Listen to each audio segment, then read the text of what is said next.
Silakan duduk dan bersyukur sama Tuhan.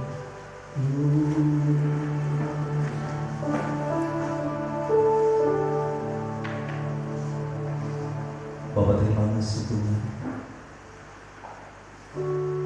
Kalau siang hari ini kami kembali ada di hadapan-Mu. Kalau sepanjang minggu ini penyertaan-Mu sempurna atas hidup kami. Kami tahu bukan karena kekuatan kami dan karena kehebatan kami, tapi karena Roh-Mu Tuhan yang selalu ada bersama kami, selalu memimpin kami dan menjaga kami Tuhan, sehingga kami hari ini bisa ada di hadapan-Mu. Pada pagi hari ini kami datang di hadapan-Mu Tuhan, kami sudah memuji menyembah-Mu. Biarlah setiap pengagungan kami, pujian kami menjadi upaya yang harum di hadapan-Mu Tuhan. Dan sementara Tuhan kami mendengar firman-Mu, biarlah pengurapan-Mu turun atas hamba-Mu saat pagi hari ini. Pakai lidah mulut hamba-Mu Tuhan menjadi saluran berkat-Mu. Dan kami juga seluruh umat-Mu yang ada di tempat ini Tuhan, bukakan telinga kami dan hati kami untuk kami terus dapat mendengar firman-Mu, karena firman-Mu adalah kehidupan. Kami membatalkan segala tipu daya iblis apapun yang mengganggu pikiran kami, hati kami saat kami mendengar firman Tuhan.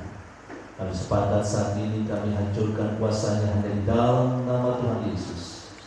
Roh Kudus, Kau hadir bersama dengan kami, menuntun kami, mengajari kami Tuhan. Kami siapkan hati kami saat pagi hari ini untuk mendengar firman-Mu. Hanya di dalam nama Tuhan Yesus kita siap mendengar firman Tuhan, mari bersama-sama katakan amin. Haleluya. Berikan tepuk tangan bagi Allah kita. Salam. Dan itu sebelum kita coba lihat dulu wajahnya kiri kanan, ya kan itu, apakah ada hari yang sukacita saat pagi hari ini? Dari wajah kita, dari senyumnya, pasti kita bisa merasakannya. Dan kalau ada kawan masih cemberut, coba pandang dia dan berikan senyum kepada dia, supaya dia juga bisa merasakan dan sejahtera Tuhan. Amin. Saya kena percaya sepanjang minggu ini banyak berkat Tuhan yang sudah kita terima, terutama dalam kesehatan. Gak usah dulu berbicara materi, ya kan? Kalau berbicara materi nanti itu tidak bisa diukur, ya kan? Karena bagi orang berkat segini mungkin kecil, bagi orang berkat segini mungkin besar. Tetapi berkat yang luar biasa yang kita rasakan adalah kalau hari ini kita bisa hadir tempat ini, kita bisa sehat, kita bisa bersuka cita. Apalagi di musim corona ini, ya kan, semua orang merasa takut, semua orang merasa khawatir hidupnya. Ya. Tetapi saya kira percaya kita anak Tuhan, kita tidak pernah takut karena kita diberikan roh yang luar biasa, roh daripada Allah yang mengalahkan segala ketakutan itu. Sehingga kita yakin dan percaya bahwa dimanapun kita berada ada perlindungan Tuhan. Amin. Ada pagar perlindungan Tuhan. Sebagaimana kita dengarkan minggu lalu bahwa Ayub itu aman dalam perlindungan Tuhan karena ada pagar. Iblis pun tidak bisa mengganggunya, iblis pun tidak sanggup menyentuhnya kalau pagar itu tidak dibuka.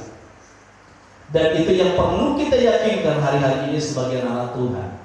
Dimanapun kita berada, ya, yakinkan bahwa kita aman dalam perlindungan Tuhan. Karena di dalam pikir tahun ini, ya kan, menjadikan Tuhan tempat perlindungan untuk keselamatan, kita selalu ada dalam perlindungan Tuhan. Haleluya. Semua sehat, Bapak Ibu Saudara kasih Tuhan. Amin. Berikan sekali lagi tepuk tangan bagi Tuhan. Semakin banyak kita bersuka cita, hati kita semakin gembira. Karena firman Tuhan berkata, hati yang gembira adalah obat, semangat yang patah mengeringkan tulang. Hari ini saya akan mengajak saudara untuk mendengar firman Tuhan karena besok kita merayakan hari kemerdekaan. Hari kemerdekaan berapa? Dan tahu? 75. Berarti kita 75 tahun merdeka. Merdeka dari penjajahan, merdeka, dan kita bisa berdiri sendiri di negeri kita, berusaha sendiri, sehingga Indonesia bisa melakukan apapun untuk kemajuannya karena tidak tergantung kepada orang lain. 75 tahun. Untuk itu siang hari ini saya juga ingin mengajar kita semua apa yang dimaksud merdeka di dalam Tuhan. Jadi supaya jangan hanya kemerdekaan ketika 17 Agustus orang sibuk, khususnya bangsa Indonesia sibuk merayakannya, tetapi yang paling utama kita sebagai anak Tuhan, apa juga kita juga hari ini sudah merdeka di dalam Tuhan. Amin. Kalau bangsa kita merdeka 75 tahun yang lalu, saya mengajak saudara untuk mengingat kapan Anda merdeka. Ingat itu. Mulai kapan Anda merdeka di dalam hidup ini? Apakah sampai hari ini masih terikat? Apakah hari ini masih dijajah? Siapa yang menjajah? Paling ada dua, dosa dan iblis. Tetapi saya kira percaya orang yang dalam Tuhan adalah orang yang sudah merdeka. Untuk itu saya mengajak Bapak Ibu sedikit untuk melihat hidup yang merdeka. Sebelum masuk ke dalam firman Tuhan, kita mau lihat dulu, cari dalam kamus bahasa Indonesia, katakan bahwa yang dimaksud dengan merdeka ada 3. Pertama, katakan bebas, atau bebas dari perhambaan, bebas dari penjajahan, atau sebagainya, dan kita mampu berdiri sendiri, artinya tidak lagi diatur orang lain. Jadi bangsa kita sejak 75 tahun yang lalu tidak diberikan kemerdekaan oleh pemimpin kita. Dikatakan bahwa saat itu Indonesia merdeka. Jadi saat itu Indonesia mampu berdiri sendiri untuk mengurus negaranya. Yang kedua dikatakan tidak terkena atau lepas dari tuntunan atau tidak sedang dalam masa tahanan atau penjahat. Dan dikatakan di sini tidak terkena atau lepas dari tuntutan, tidak ada tuntutan lagi yang dikenakan kepada kita, bangsa kita, maka kita akan merdeka. Yang ketiga dikatakan tidak terikat atau tidak tergantung kepada orang atau pihak tertentu, artinya leluasa melakukan seluruh aktivitasnya. Itulah orang yang merdeka. Perhatikan dari 3 poin ini sebagai anak-anak Tuhan hari-hari ini, apakah kita juga sudah orang yang merdeka? Secara bangsa juga katakan ada 3 di sini arti merdeka, tetapi dalam kekristenan juga kita melihat nanti, ya, apa arti merdeka dalam kekristenan? Kita buka dalam Alkitab kita dulu di dalam Yohanes pasal yang ke-8. Yohanes pasal yang ke-8 ayat 30 sampai dengan 36.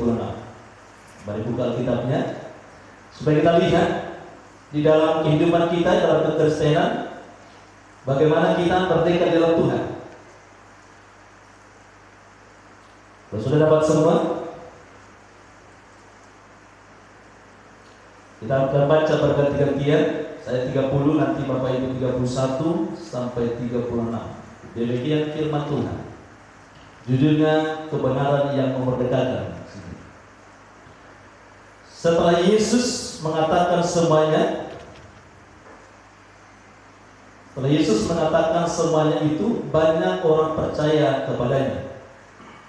Maka katanya pada orang-orang yang percaya kepadanya, jikalau kamu tetap dalam firman-Ku, kamu benar-benar adalah murid-Ku. Dan kamu akan mengetahui kebenaran, dan kebenaran itu akan memerdekakan kamu. Jawab mereka, kami adalah keturunan Abraham dan tidak pernah menerima kuasa siapapun. Bagaimana engkau dapat berkata, kamu akan merdeka? Kata Yesus kepada mereka, aku berkata kepadamu sesungguhnya setiap orang yang berbuat dosa adalah hamba dosa. Dan hamba tidak tinggal dalam rumah, tetapi anak tinggal dalam rumah. 3 bersama-sama, 1, 2, 3. Jadi apabila anak itu memerdekakan kamu, kamu pun benar-benar merdeka. Bapak Ibu saudara kasih nama Tuhan, firman Tuhan ini disampaikan oleh Tuhan Yesus di Yerusalem. Pada saat di sana ada perayaan, ketika Yesus memulai pelayanannya, dikatakan sebelum perayaan itu dimulai, Yesus selalu masuk ke bait Allah. Dia khotbah di sana memberitakan firman Tuhan. Lalu di dalam pasal ini dikatakan Yesus sedang mengajarkan. Dan 30 berkata setelah Yesus mengatakan semuanya itu, artinya setelah Yesus menyampaikan banyak firman Tuhan kepada orang-orang Farisi dan orang-orang yang datang di situ, dikatakan banyak orang yang percaya kepadanya, semakin banyak orang yang mengikut Tuhan karena firman yang disampaikan. Karena begitu banyak orang yang datang, Yesus ingin mengajarkan lagi supaya mereka sungguh-sungguh bebas di dalam kehidupannya, merdeka secara utuhnya di dalam Kristus. Bukan seperti selama ini, walaupun mereka beribadah, terutama juga orang-orang Farisi, walaupun mereka setiap saat di rumah Tuhan mengajarkan firman Tuhan, tetapi mereka belum orang merdeka, karena mereka masih banyak diperhamba oleh aturan-aturan atau adat istiadat, sehingga membuat mereka tidak bebas. Maka Yesus berkata, maka katanya kepada orang-orang Yahudi yang percaya kepadanya, jikalau kamu tetap dalam firman-Ku, kamu benar-benar adalah murid-Ku. Yang pertama Yesus menyampaikan bahwa yang menjadi murid Tuhan adalah orang-orang yang sungguh-sungguh tetap di dalam firman. Saya mau tanya kita siang hari ini, siapa yang mengaku merasa bahwa kita adalah murid Tuhan? Ya, sebagian. Semua kita menjadi murid Tuhan. Amin.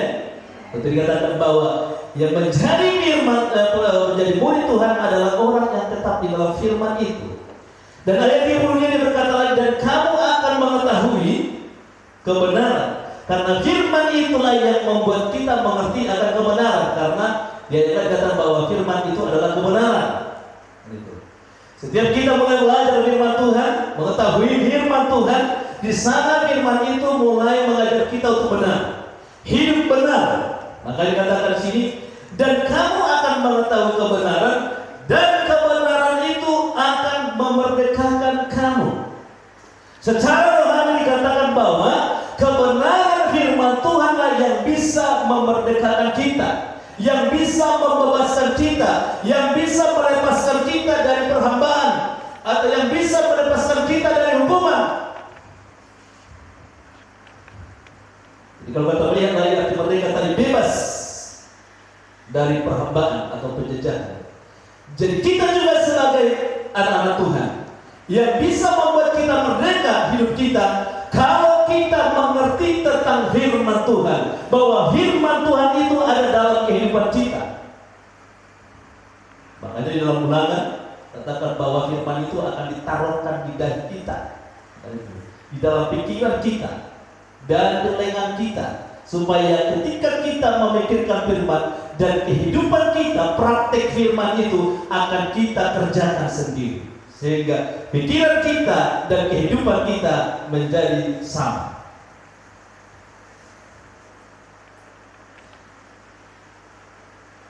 Makanya 33 orang Yahudi berkata ini, jawab mereka, kami adalah keturunan Abraham, tidak pernah menjadi hamba siapapun.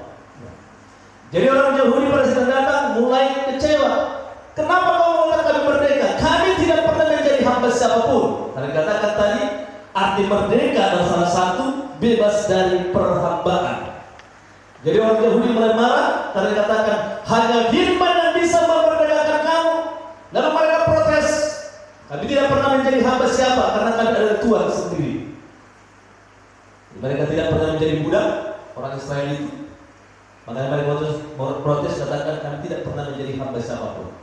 Tetapi Yesus berkata begini, kata Yesus kepada mereka. Ayat 34, aku berkata kepadamu sesungguhnya, setiap orang yang berbuat dosa adalah hamba dosa. Bukan karena diperbudak atau dijadikan hamba oleh orang lain, tetapi setiap kita saat ini juga dikatakan yang hidup di dalam dosa tetap menjadi hamba dosa atau diperbudak oleh dosa itu.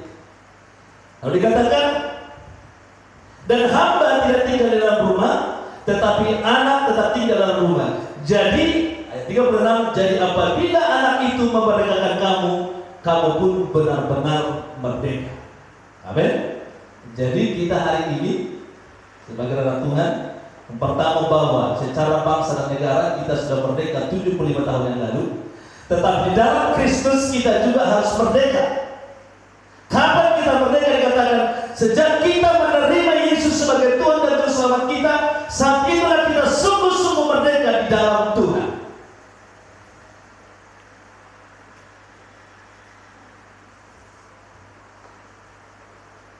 Dan lihat merdeka di dalam Kristus. Yang dikatakan merdeka di dalam Kristus itu, yang pertama sebagai sini mengetahui kebenaran. Sesuai dengan ayat tadi katakan bahwa orang merdeka adalah orang yang mengerti dan tahu kebenaran. Siapa itu kebenaran? Di dalam Yohanes 17 ayat 17 dikatakan, kuduskanlah mereka dalam kebenaran, firman-Mu adalah kebenaran. Jadi kita semua yang ada di kampung ini saat ini, kalau kita sungguh-sungguh merdeka di dalam Tuhan, bahwa hanya firman-lah yang bisa memerdekakan kita. Artinya firman itulah yang bisa membuat kita bebas dari seluruh perhambaan. Makanya Bapak Ibu Saudara kasih nama Tuhan, harus terus belajar firman Tuhan dan mengerti firman Tuhan, supaya ketika ada dosa di dalam hidup kita, bahwa firman itu akan membebaskan kita. Kita melihat di dalam Yohanes 16 ayat 3. Katakan di sini. Tetapi apabila Ia datang, yaitu Roh kebenaran. Jadi katakan tadi bahwa kebenaran itu adalah firman Tuhan. Karena Yesus juga sudah naik ke surga, tetapi firman itu tidak pernah meninggalkan kita. Dikatakan lagi dijanjikan bahwa Roh Kudus akan datang juga sebagai penolong kita. Tetapi apabila Ia datang, yaitu Roh kebenaran, Ia akan memimpin kamu ke dalam seluruh kebenaran, sebab Ia tidak berkata-kata dari dirinya sendiri, tetapi segala sesuatu yang dengarnya itulah yang akan dikatakannya, dan Ia akan memberitahukan kepadamu hal-hal yang akan datang. Kita yang sudah merdeka di dalam Kristus, ada Roh Kudus dikatakan menolong kita, menuntun kita terus supaya tetap hidup kita di dalam kebenaran, dan Dia akan menolong kita dan juga memberitahukan kepada kita hal-hal yang akan datang. Itulah kita orang merdeka di dalam Tuhan, bahwa kita juga mengetahui apa yang akan Tuhan kerjakan di dalam kehidupan kita. Jadi Bapak Ibu Saudara kasih nama Tuhan, mari terus kita sungguh-sungguh memperhatikan hidup kita hari-hari ini, apakah kita sudah bebas dari perhambaan dosa. Kita katakan bebas dari perhambaan. Yang pertama itu adalah bebas dari hamba dosa. Jadi Bapak Ibu Saudara kasih nama Tuhan, orang yang merdeka dikatakan tadi bebas dari perhambaan kita melihat apa yang sering memperhambakan kita selama ini. Yang pertama adalah dosa. Dosa ini karena memang dosa keturunan dari mulai Adam, baru dikatakan terus ke generasi-generasi, dan dosa ini menjadi sifat manusia di dalam dirinya. Hanya firman Allah yang bisa membebaskan kita dari dosa ini. Karena dosa itu dikatakan dosa adalah pelanggaran akan hukum Allah. Dalam 1 Yohanes 3 ayat 4, setiap orang yang berbuat dosa melanggar juga hukum Allah, sebab dosa ialah pelanggaran akan hukum Allah. Jadi Bapak Ibu Saudara kasih Tuhan, diperhamba di sini, diperhamba dosa. Yang pertama, dosa itu ada dalam hidup kita. Sifat dosa itu terus ada dalam kehidupan kita. Bagaimana supaya kita bebas dari sifat dosa ini? Katakan tadi, salah satunya kita harus sungguh-sungguh hidup di dalam Tuhan, dan kita sungguh-sungguh mengerti firman Tuhan. Kita melihat contoh dalam Alkitab, bagaimana contoh orang yang diperhamba di dalam dosa. Saya mengajak kita untuk membuka di dalam Matius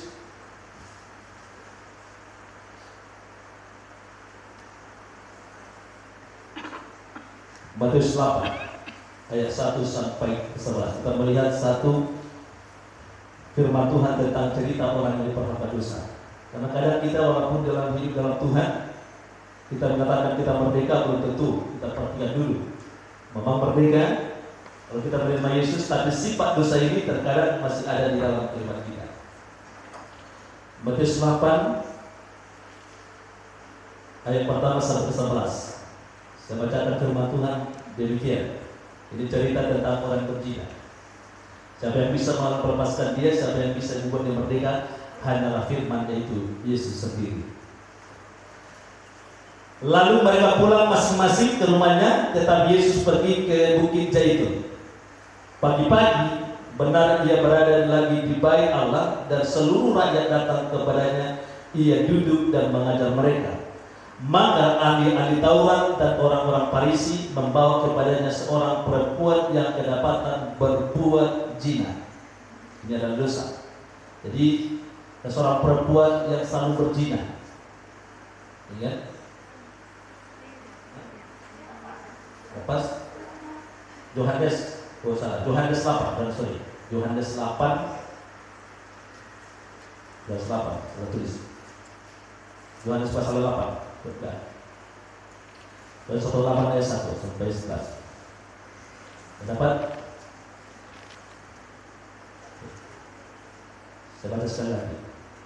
Lalu mereka pulang masing-masing ke rumahnya, tetapi Yesus pergi ke Bukit Zaitun. Pagi-pagi benar ia berada di bait Allah, dan seluruh rakyat datang kepadanya.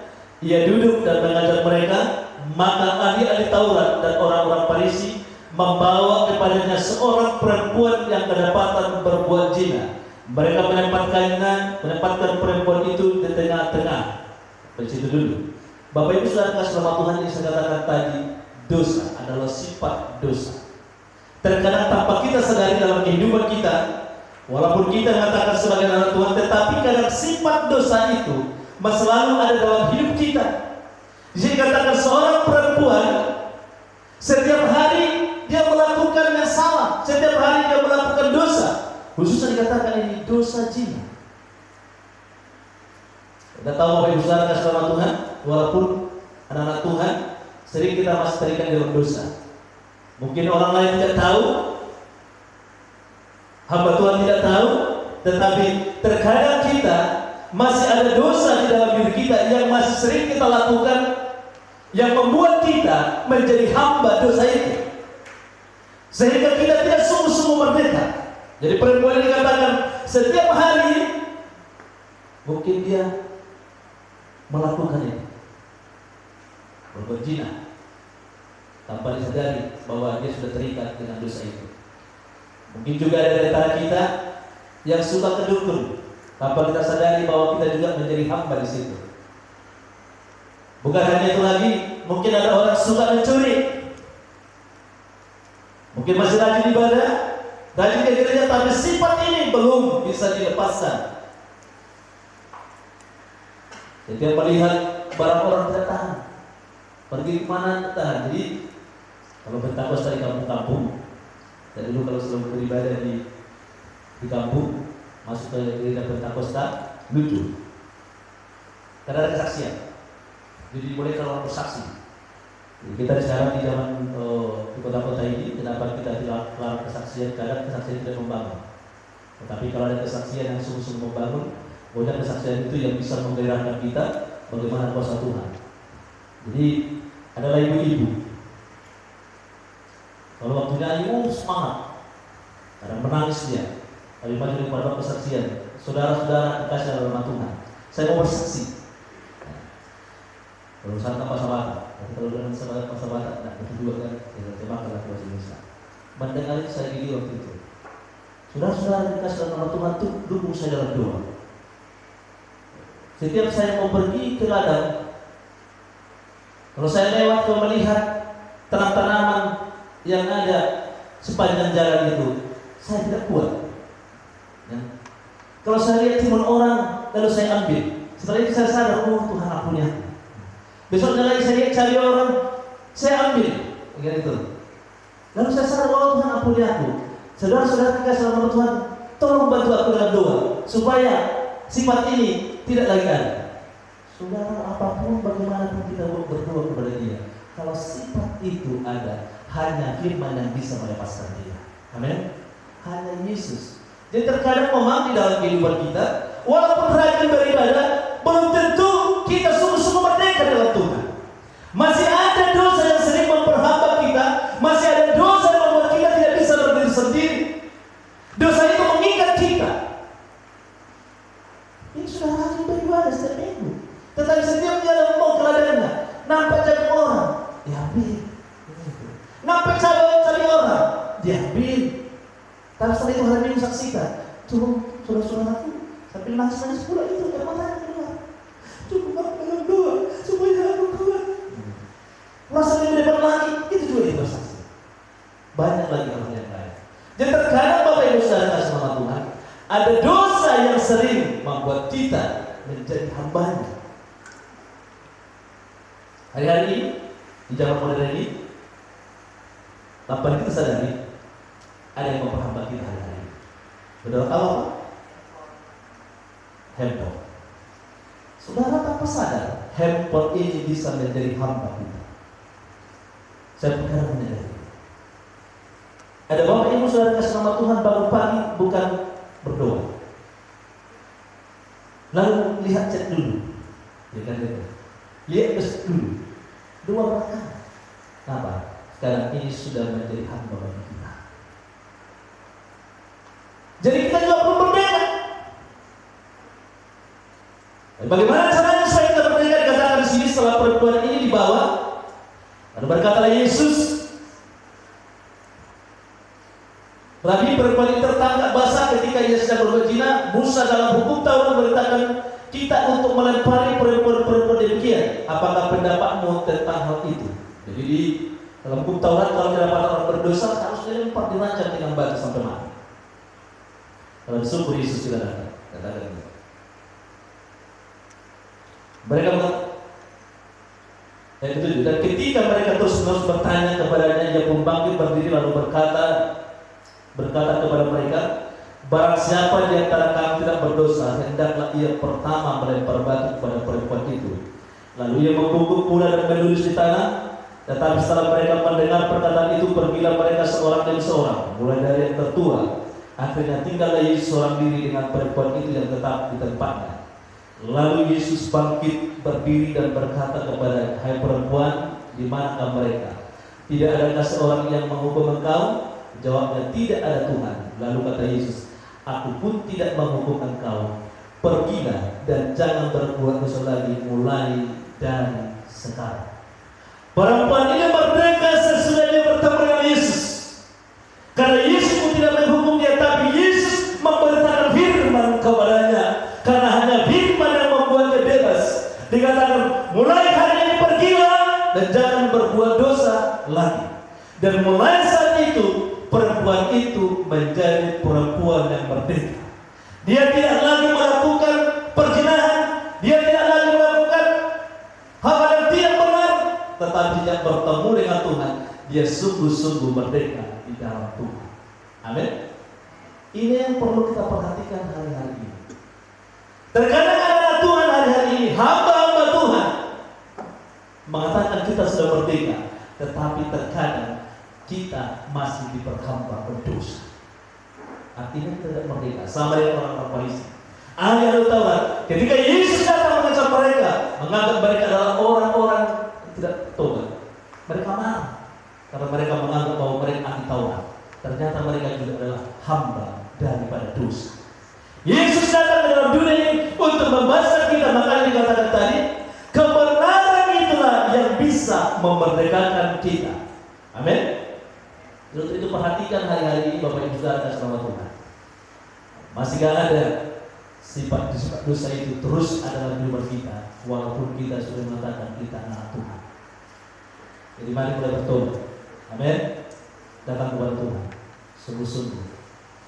Kalau kau tidak bisa menghentikan handphone ini, bilang aja kepada Tuhan, Tuhan, hilangkanlah handphone ini dari dunia ini supaya tidak semua jadi terikat dengan handphone ini. Karena saudara, Tuhan kasih orang Tuhan. Kalau mungkin tidak mengatakan, oh aku tidak berzina lagi, kan? Aku tidak mencuri lagi. Terkadang sifat-sifat itu masih terus ada dalam hidup kita. Ibu-ibu tanpa disadari, kalau ke pesta, untung aja hari setelah corona tidak ada pesta kan. Sampai di pesta juga tidak menjadi orang bertobat, hamba daging. Ya. Dan rumah sudah siapkan plastik. Belum lagi tahu pesta, plastik sudah siapkan. Dalam pikirannya nanti akan korban, asal nampak, ya kan? Nah. Sampai di pesta, nama kota masuk. Nasu margota masuk, dengke masuk, semua yang ada masuk ke tasnya. Tanpa kita sadari juga kita itu hamba dosa. Dan merdeka, orang merdeka itu harus relate bersama. Mau ada puji Tuhan, mau tidak ada puji Tuhan. Amin. Dan kadang ribut oleh karena hal itu. Itu bukan orang merdeka. Mari siang hari ini saya melihat kita menjadi orang merdeka. Amin. Tadi yang membuat kita merdeka hanya firman. Ketika kau semakin banyak membaca firman Tuhan, mengerti kehendak Tuhan dalam hidupmu, di situlah kita menjadi orang bebas. Ada lagi sakit hati, itu juga hamba. Mulai sakit hati, tersinggung, belum jelas kata orang di sana, masih dengar setengah, langsung hatinya udah meluap. Siapa itu? Kok dikata-kata ya? Langsung marah, belum jelas. Jadi terjadi seperti itu, sehingga terjadi pertengkaran. Ini dua hamba kita pernah dosa. Saya ambil contoh perempuan yang berzina ini, tapi bukan ini yang paling sering terjadi dalam kehidupan kita. Mungkin kalau kita berkata, oh tidak berzina memang, tetapi masih banyak dosa kecil yang terkadang bisa memperhambat kita. Amin. Untuk itu bebaskan dirimu dari semuanya itu. Jangan dikatakan tadi, orang yang merdeka itu orang yang bebas, mampu berdiri sendiri, tidak terikat dengan hal-hal yang lain. Yang kedua, orang merdeka bebas dari ikatan iblis. Kalau tadi katakan bebas dari dosa adalah sifatnya, tapi yang kedua, bebas dari ikatan iblis. Kadang iblis memakai kita menjadi alatnya. Iblis juga memperhamba kita setiap hari. Kalau sifat-sifat dosa tadi iblis tidak ada di situ. Itu sifatnya yang masih tinggal dalam diri kita. Harus firman yang membebaskan. Terkadang kita salahkan iblis. Contoh, kalau kau suka terus dengan HP, masa iblis ada di situ? Dengan semuanya mata kita dengan pikiran kita yang sudah diperhamba. Iblis sudah jauh dia. Ketika dia, oh iblis dalam HP ini, iblis akan marah. Ah, tidak ganggu. Tak aku ganggu. Itu sepakat. Yang kedua ini dikatakan bebas dari ikatan iblis. Ini sangat mengerikan. Dan ada banyak juga anak Tuhan, walaupun sudah rajin ke gereja, beribadah, tapi masih terikat dengan iblis. Artinya bebas dari ikatan setan, ya kan? Atau bebas dari perhambaan iblis. Contohnya terikat dengan perdukunan. Ini orang merdeka itu. Ada di sini masih suka pergi dukun? Ada? Aman kan? Nah, tidak hamba dukun dari kita. Terkadang di luar sana, walaupun rajin beribadah, panas sedikit kepalanya, cari dukun. Sakit perut, pergi ke dukun. Pusing-pusing, cari ke dukun. Tanya, kenapa ini? Yang kedua, percaya pada roh nenek moyang. Apalagi seorang batak, karena orang batak ini. Saya mengajak kita semua, mulai bebaskan dirimu dari percaya kepada roh nenek moyang. Amin. Jangan mau diperhamba itu, jangan mau diperbudak. Karena ini sering terjadi. Usul-usul oh kata opung. Tidak boleh begini, tidak boleh begitu. Harus pergi ke kuburan, bertanya. Saya dulu selama 3 dengan istri saya pergi pulang ke kampung ke Pangaribuan. Itu kuburan orang ini, kuburkan satu tempat. Jadi karena pulang, katakanlah mertua begini. Ayo lagi kuburan dulu, ziarah. Oke, kalau ziarah tidak apa-apa kan? Ziarah itu kita mengenang dan mengingat sejarah sebenarnya kan itu. Lalu sampai di sana bersihkan, tidak apa-apa masih saya bersihkan. Itu bersihkan. Setelah mau pulang, ini yang kadang sering terjadi. Perhatikan ini Bapak Ibu Saudara sama Tuhan. Kalau pergi kuburan tidak salah, ya, membersihkan kuburan orang tua tidak salah, membangunnya pun tidak salah kalau ada waktu. Amin. Tidak salah itu, karena supaya tahu bapakku dikubur di sini. Mengingat mengenang orang tua kita, tidak salah. Jangan juga menjadi kau egois. Tidak boleh bangun kuburan, tidak boleh. Kadang tidak ada waktu bangsa itu tidak boleh.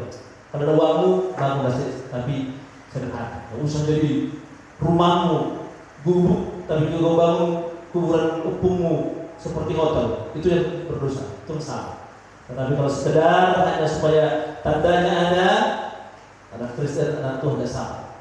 Yang mana juga Musa, mereka pergi dibuat tandanya setiap kuburan di mana tinggalkan dengan mereka, supaya ketika mereka pulang datang ada. Maka sampai hari ini kalau kita anak Tuhan pergi ke Israel ziarah masih ada semua, itu karena mereka pelihara. Kita ziarah bisa melihat sejarah. Jadi nanti kalau ada anak cucumu, di mana kuburan rumput kita? Di sana. Jangan karena saking fanatikmu kuburan rumputmu pun tidak tahu di mana lagi. Jangan, tidak boleh. Karena banyak di luar sana seperti itu. Itu tidak salah, itu terikat namanya. Tetapi yang terikat, ini seperti yang tadi, sudah dibersihkan, bapak pulang, ngomong satu-satu, disuruh ngomong. Betul pula itu, kalimat. Karena kita mau pulang, ngomong sama hukum. Semua ngomong. Kita bingung, ngomong apa? Lalu bilang saya, kalau ada ngomong, saya bilang begini. Aku ngomong sama siapa? Di sini tidak ada siapa-siapa. Di sini paling ada cuma tulang belulang. Ketika saya ngomong, iblislah yang akan mendengarkan. Di sini kan ada hukum kita. Dia sudah mati. Dan firman Tuhan berkata tidak ada hubungan orang mati dengan orang yang hidup. Itu yang perlu diingat. Amin. Jangan sampai salah ngomong salah. Boom. Apalagi mau ujian, ya kan? Pergi ziarah ujian. Bilang sama opung supaya kau pintar. Kalau ujian kau teman, opungnya ada sekolah. Iya kan? Kemana mau pintar? Yang lucunya sudah ada kuliah pula ini, ya kan? Anak kuliah pergi ke kuburan, opung karena mau ujian semester lagi ini. Tolong opung supaya aku bisa ujian. Opungnya ada sekolah. Kalau SD masih lumayan kan, nah SD datang ke situ, contohnya kalau ngomong seperti itu, ya kan? Ini sudah dia kuliah semester 5, opung tidak pernah sekolah, mau minta juga, kan bodoh kita. Kita sudah menjadi diperhamba oleh iblis. Percaya kepada roh nenek moyang, datang katanya malam-malam. Ya? Mereka semua merdeka, kan? Kalau meninggal 7 hari katanya datang, tak siapa yang datang. Karena dipercaya, perhatikan Tony Daud. Kalau bisa kalian membaca atau melihat YouTube-nya, semua itu ketika kita percaya, iblislah yang mendengarkan dan dia akan melakukan tepat seperti kau percaya. Kalau percaya kau 7 hari hukum datang, yang sudah meninggal, iblis pasti mendengar. Dia datang pada hari itu juga, dijatuhkan alat apa di belakang itu, katanya, taruh. Dan datang dia, katanya, halo, ini Jub hamba. Yesus datang membebaskan kita dari hal-hal seperti ini. Keterikatan dari iblis. Yang ketiga katakan jadi dukun. Tadi pergi ke dukun ya kan? Sekarang jadi dia alatnya. Jadi dukun. Ada yang sini jadi dukun? Wakil setan. Saya harus tegas. Wakil setan. Karena iblis setan apa dipakai kita di jalannya. Dia masuk untuk kita. Rohnya masuk pada kita. Hati-hati juga. Jadi kita menjadi perhamba sana. Yang keempat, tubuh kita dipakai oleh iblis. Sering kerasukan. Perhatikan, kalau masih belum pakai dari situ. Istri saya katakan, adik kami ada satu bapak. Setiap datang di budi selalu kerasukan. Sangat. Kenapa malam langsung? Karena dia percaya kepada orang itu. Dia setiap datang ke sini ikuti iblis. Perhatikan, tubuh kita sendiri pakai. Jadi mari bebaskan diri pertama dari dosa atau sifat-sifat dosa itu. Yang kedua, kita dipakai menjadi alat iblis. Kita lihat contoh. Lukas 8 ayat 26. Siapa yang bisa membebaskan kita semua dari situ? Hanya Yesus. Jangan pula pergi kau kepada dukun yang lain untuk bebaskan. Sudah terikat di sini pergi ke sana untuk terbebas. Tetapi untuk bisa membuat kita sungguh-sungguh merdeka hanya Yesus sendiri. Lukas 8 ayat 26 sampai 29.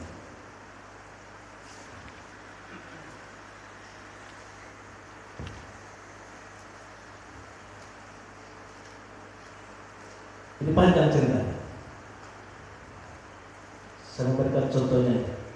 Di dalam Lukas 8 ini dikenal katakan Yesus menyuruh roh jahat dari berasa. Kalau kita melihat di sini katakan lalu mendaratlah Yesus dan murid-muridnya di tanah orang berasa yang terletak di seberang Galilea. Sesudah Yesus naik ke darat, datanglah seorang laki-laki dari kota itu menemui dia. Orang itu dirasuk oleh setan-setan dan sudah lama ia tidak berpakaian dan tinggal di dalam rumah tetapi dalam pekuburan. Ketika ia melihat Yesus, ia berteriak dan tersungkur di hadapannya dan berkata dengan suara keras, "Apa urusanmu dengan aku, hai Yesus, Anak Allah yang Maha Tinggi? Aku mohon kepadamu supaya engkau jangan menyiksa aku." Di situ dulu. Kata tadi bahwa iblis bisa memakai kita atau siapapun menjadi alatnya. Ini salah satu contoh. Di Gerasa ada seorang anak muda dipakai oleh iblis. Iblis memakai tubuhnya. Dikatakan di sana bukan hanya satu iblis, tetapi berapa? Banyak iblis. Kita sudah berbicara sama Tuhan. Jadi kalau sudah mulai dukun itu bukan satu iblisnya. Semakin banyak iblis yang masuk, semakin kuat dia. Makin banyak katakan sini bahwa dirasa ini dan seorang laki-laki dirasa oleh setan dan setan itu mempengaruhi hidupnya. Apapun yang ingin setan lakukan dipakai tubuhnya. Dikatakan saking banyaknya setan dia kuat. Dikatakan di sana orang-orang merantai tidak bisa sehingga dia harus tinggal di kuburan. Tetapi walaupun seperti itu, mau berapapun iblis yang ada, ikatan apapun yang dilakukan oleh iblis, kita akan merdeka ketika bertemu dengan Yesus. Amin. Dikatakan sini, ayat 9 dia berkata demikian sebab Yesus memerintahkan roh jahat. Ia berkata demikian sebab Yesus memerintahkan roh jahat itu keluar dari orang itu karena sering roh itu menyeret dia, maka untuk menjaganya ia dirantai dibelenggu. Tetapi ia memutuskan segala pengikat itu dan dihalau oleh setan itu ke tempat-tempat yang sunyi. Dan Yesus bertanya kepadanya, siapakah namamu? Jawabnya, Legion. Karena ia kerasukan banyak setan. Jadi bukan berduru lagi, bukan apa lagi? Sering dipilih-pilih itu, sekarang apa itu? Ya. Nah, jadi tidak berani orang yang diberikan ini, karena tidak bisa dipakai perannya mungkin karena sangat banyak setan. Legion, dengan. Lalu setelah itu memohon kepada Yesus supaya dia jangan memerintahkan mereka masuk dalam jurang maut. Adalah di sana sejumlah besar babi sedang mencari makan di dalam gunung. Lalu setelah itu meminta Yesus supaya dia memperkenankan mereka masuk di babi itu. Yesus mengabulkan permintaan mereka. Lalu keluarlah saat itu dari orang itu dan memasuki babi itu. Kawanan babi itu terjun dari tebing jurang ke dalam danau lalu mati lemas. Setelah penjaga-penjaga babi itu melihat apa yang telah terjadi, mereka lari menceritakan hal itu di kota dan di kampung-kampung sekitarnya. Dan keluarlah orang-orang untuk melihat apa yang telah terjadi. Maka datanglah kepada Yesus dan mereka menjumpai orang yang telah ditinggalkan setelah itu duduk di kaki Yesus. Ia telah berpakaian dan sudah waras, maka takutlah mereka. Yang tadinya dia telanjang, yang tadinya dia tidak sehat, tetapi setelah setan itu diusir oleh Tuhan dan setelah Yesus datang ke sana, dikatakan pulihlah anak muda ini. Amin. Artinya pada saat itu anak muda merdeka. Yang selama ini dia dibiarkan oleh iblis, dia tidak bisa bebas, ketika dia melakukan apa yang sesuai dengan keinginannya. Semua keinginan setan itu yang dilakukannya. Tetapi setelah bertemu dengan Yesus dikatakan dia menjadi sehat, dia berpakaian, lalu dia begitu Tuhan. Amin. Inilah orang-orang yang merdeka, sungguh-sungguh merdeka dalam kehidupannya. Jadi yang bisa membuat kita merdeka adalah perjumpaan kita dengan Tuhan. Untuk itu Bapak Ibu Saudara kasih nama Tuhan hari ini saya mengajak kita, jangan sampai di tempat ini masih ada yang menjadi hamba dari dosa dan hamba dari setan. Karena tidak jaminan kau datang ke gereja ketika kau orang merdeka. Tidak jaminan kau selalu memuji Tuhan kalau merdeka. Tetapi ketika kita sungguh-sungguh menghadap Tuhan, kita bisa melepaskan diri kita dari semua itu. Dengan caranya rajin terus membaca firman Tuhan. Amin. Rajin terus sebut firman Tuhan. Kalau kau malas, iblis juga akan masuk. Dan itu akan mengganggu kita. Jadi hari ini saya mengajak Bapak Ibu Saudara di dalam memperingati hari kemerdekaan itu, mari pastikan hidupmu sungguh-sungguh merdeka dalam Tuhan.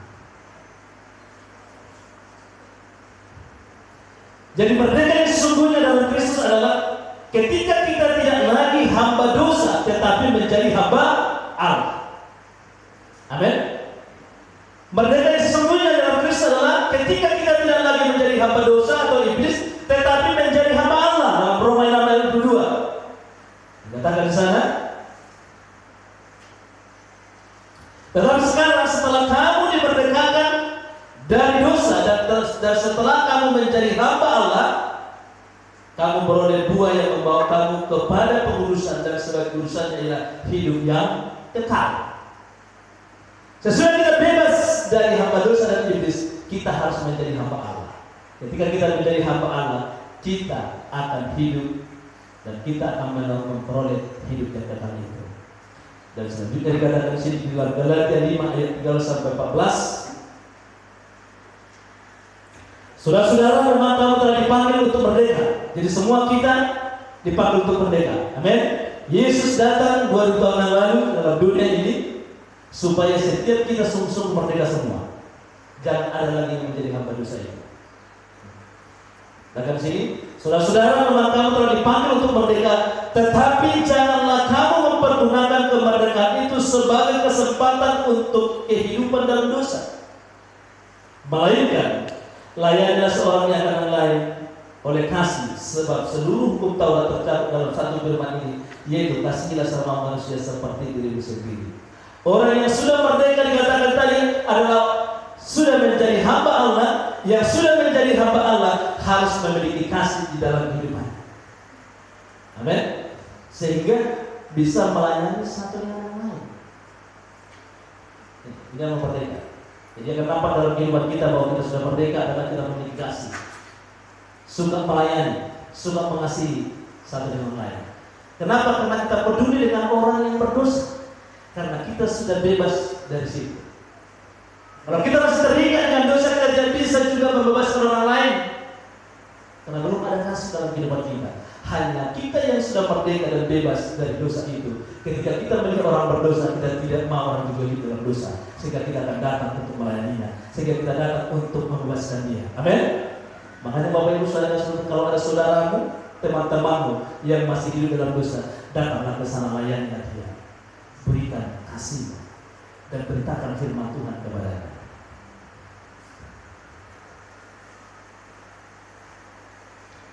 Yang berikutnya dikatakan orang yang merdeka adalah menjadi hamba Allah atau melayani Tuhan. Sesudah kita mengerti bahwa kita telah merdeka, mari menjadi hamba Allah atau melayani Tuhan. Amin. 1 Petrus 2:16 katakan, hiduplah sebagai orang merdeka dan bukan seperti mereka yang menyalahgunakan kemerdekaan itu untuk menyelubungi kejahatan mereka, tetapi hiduplah sebagai hamba Allah. Jadi mau kita yang sudah merdeka merasa merdeka di sini lain Tuhan. Amin. Karena Dia sudah memberkati kita. Ketika kamu tidak bisa melayani Tuhan, berat melayani Tuhan karena masih ada dosa yang menimpa. Perhatikan dalam kehidupan kita. Saya tidak percaya orang-orang yang sudah mau melayani Tuhan karena dia sudah merasa bebas dari kehidupan. Tidak ada lagi hamba dosa. Karena terkadang dosa itu akan terintimidasi. Ada dosa kamu melayani Tuhan, kamu sudah berdosa. Selalu ketahuinya dengan kita. Mau melayani, sok-sok nanti depan sosok kudus. Aku tahunya di sekarang nanti. Makanya kita berat untuk melayani. Jadi ketika kita mau melayani bisa begini. Benar-benar buat kamu. Kalau itu kudus nanti yang sok-sok pada depan itu. Iblis selalu datang untuk mengintimidasi kita. Dosa pada depan kau kan masuk pencuri kau. Memang dari orang lain, tapi pasti dalam hati kita ini dia akan ngomong. Amin. Tetapi ketika kau sungguh-sungguh datang kepada Tuhan, itu yang bisa membuat kita merdeka.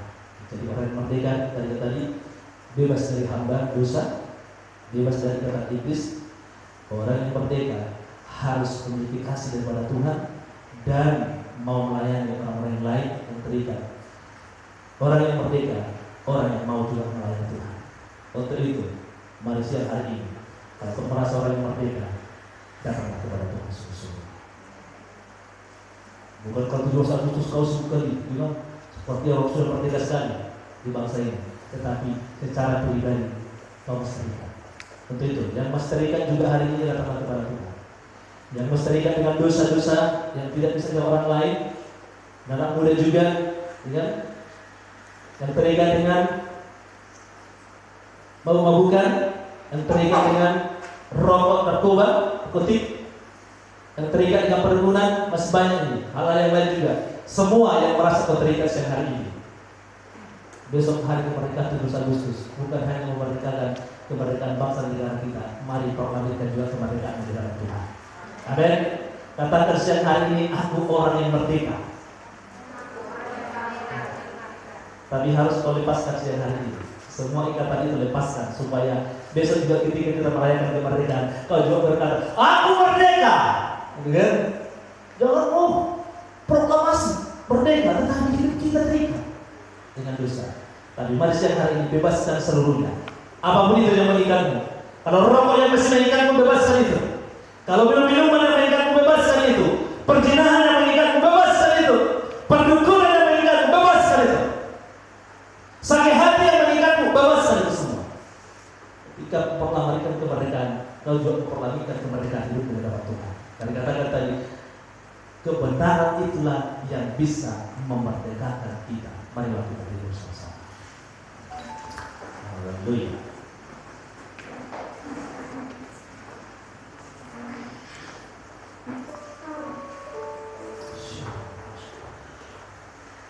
Dan satu pujian ini yang berdua. Sudah mari dudukkan dalam kepada Tuhan. Karena hidup kita adalah milik Tuhan. Amin. Yesus datang supaya kita hidup merdeka. Merdeka artinya bebas dari segala dosa dan ikat-ikatannya. Mari siang hari ini renungkan itu dan pikirkan dalam hidupmu. Kalau masih ada selama ini dosa yang mengikatmu, sekecil apapun itu dalam kehidupanmu, mungkin tidak ada orang yang tahu. Hanya Engkau yang tahu dengan Tuhan. Dan siang hari ini, Yesus mengingatkan kita kembali supaya kita sungguh-sungguh merdeka. Haleluya.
Dikatakan di sini, kuberikan seluruh hidupku.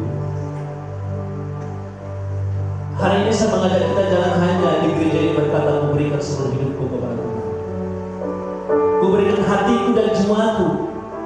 Sering kita hanya di dalam pujian, tapi siang hari ini saya mengajak kita, dimanapun engkau berada, berikan seluruh hidupmu hanya kepada Tuhan.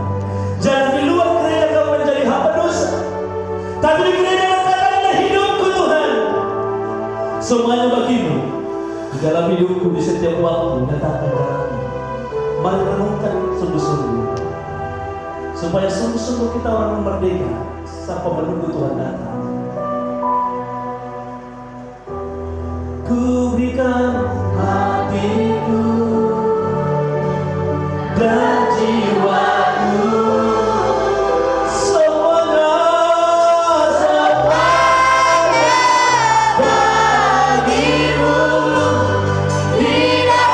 Di dalam hidupku, di setiap waktu,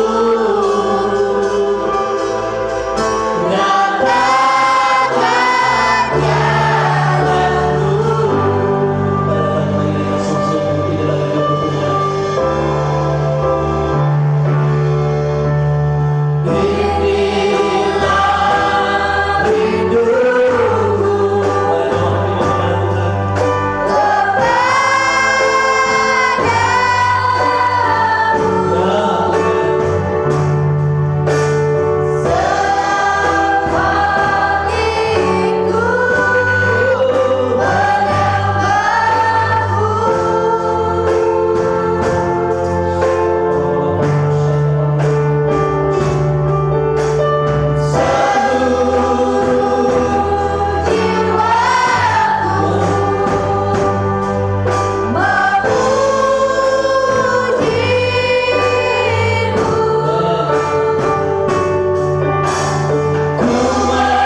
bisa melepaskan dirimu dari dosa-dosa.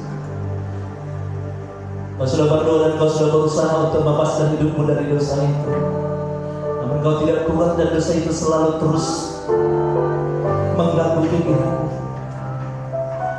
Mari kau datang kepada Tuhan, angkat tanganmu di hadapan Tuhan. Siang hari ini kita akan berdoa kepada Tuhan. Dari kata-kata yang bisa memerdekakan kamu adalah kebenaran, dan kebenaran itu adalah firman Allah.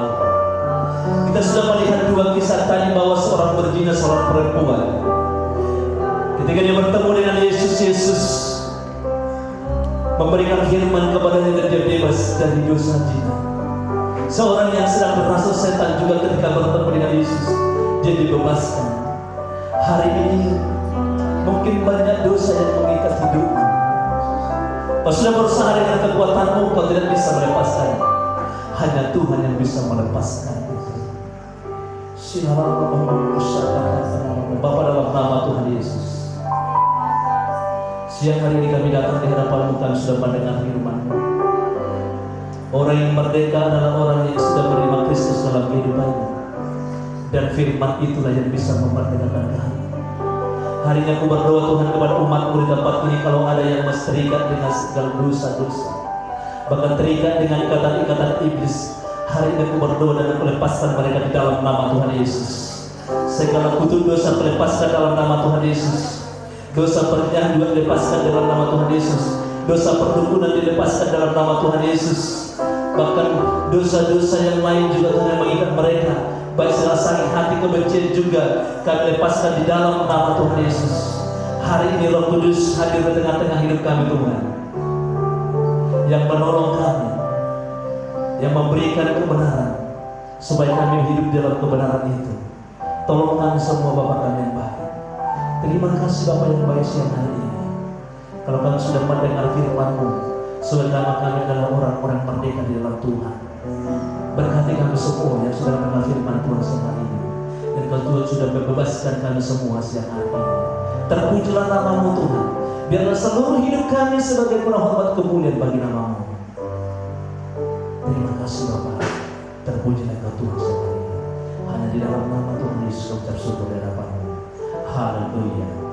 Amin. Silakan duduk bersama.